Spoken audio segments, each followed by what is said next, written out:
દાહોદમાં ભાજપના ઉમેદવાર જસવંતસિંહ ભાભોરે ઉમેદવારીનું ફોર્મ ભરતા પહેલા ભાજપે શક્તિ પ્રદર્શન યોજ્યું હતું।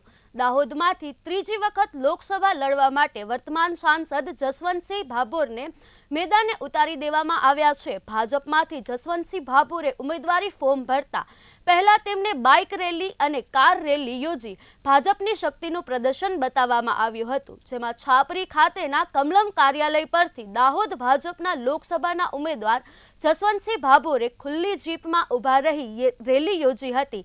દાહોદની 7 વિધાનસભાના ધારાસભ્યો, નેતાઓ, કાર્યકર્તાઓ પણ હાજર રહ્યા હતા।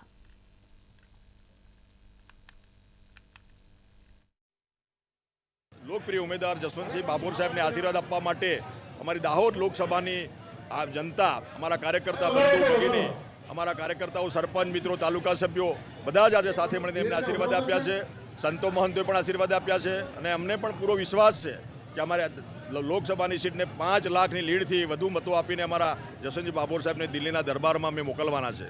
પણ સન્માનીય દેશના પ્રધાનમંત્રી નરેન્દ્રભાઈ મોદી સાહેબે જ્યારે દેશની ધુરા સંભાળી ત્યારે એમને કહ્યું હતું કે અમારી સરકાર ગરીબોને સમર્પિત હશે અને એ સૂત્રને સાર્થક કરીને એમને સૌનો સાથ, સૌનો વિકાસ, સૌનો પ્રયાસ ને સૌનો વિશ્વાસ સૂત્ર આપીને